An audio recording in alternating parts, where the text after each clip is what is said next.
I decided to hike the Pacific Crest Trail, 2,600 miles from Mexico to Canada through California, Oregon, and Washington. So as you can imagine, I have many anecdotes and experiences that I'd love to share with you ad nauseum, but Brandon only gave me 8 minutes, so I'm going to choose one. And this is a story I think about every day. So for some context, I started in Southern California, which is a desert, and this is of particular importance to a hiker because you're not carrying all the water you'll ever need from the beginning. Instead, you're pulling from natural sources like lakes and rivers along the way. But of course, in the desert, these are few and far between, so it is very, very important to manage your water well. But on this occasion, I did not. It was supposed to be a great day. I was approaching the 500-mile mark, and I was really excited. I had never hiked 500 miles before, and I probably was pushing myself extra hard. I was about half a mile off trail, looking for a water source, using the maps and the water reports on my phone, but I just couldn't find it, and my phone was running out of battery, so I decided to cut my losses and keep going.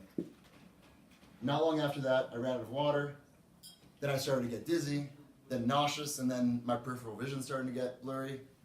I was dehydrated, but I had to keep going. Eventually, I ran into a couple other hikers who were kind of like curled up under a bush in the shade, waiting for the afternoon cool down before hiking on. And I asked them if they knew where the next water source was, and they said, yeah, in 3 miles there's a really reliable one, but in just a mile, there's a questionable source that people have only been using if they're really desperate. So I thought, perfect, that's me. So I one foot in front of the other, hiking a mile, which to me felt like 100, and I made to what they described, a hill right off trail with a cement cistern on it that hopefully had some rainwater.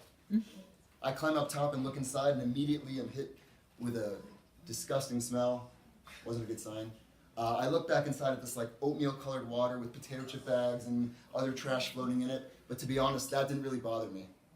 What bothered me was the source of the stench, a dead rabbit. So I wasn't going to drink that water. I stand up, ready to throw in my bag and keep hiking, but my vision goes black and I stumble and I almost go down. I wasn't going anywhere. I was about to drink that dead rabbit trash water. Very courteously, an earlier hiker had left a Gatorade bottle with a string tied around it that I was able to like lower down and pull out some water. And I filtered it like I do with all backcountry water, but I thought this deserved a little extra attention, so I threw in some iodine tablets. The thing about iodine is that it takes 30 minutes to take effect. So I'm sitting there extremely dehydrated for 30 minutes staring at this water, dreaming about this water, fantasizing about this water. If I could, I'd be drooling over the water. And then it happened. My watch beeped. It's 30 minutes.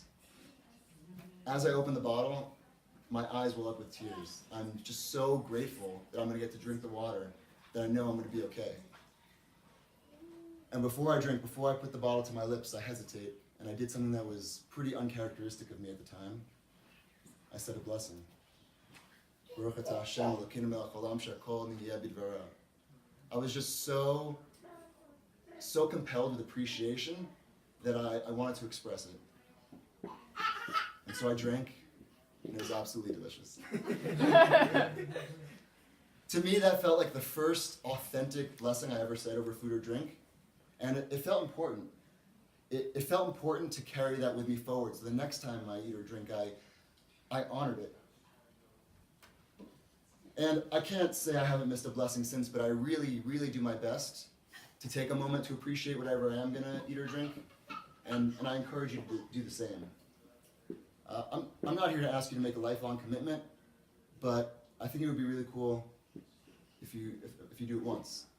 Like let's just think about the story. I mean, let's say you're going to eat an apple, right? There's a seed that was planted that grew into a tree that had enough sunlight and water, and it blossomed, and it was picked, and it was packed, and it was shipped, and now you get to eat it. And like there are many apples like it, but this particular apple you're going to eat, and it's going to sustain your life, and that is awesome. And it's also awesome that our tradition has a way to honor that, to express that.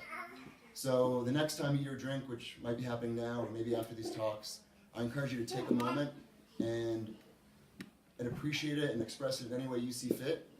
But if you feel so compelled, to say bracha. Thank you. Woo!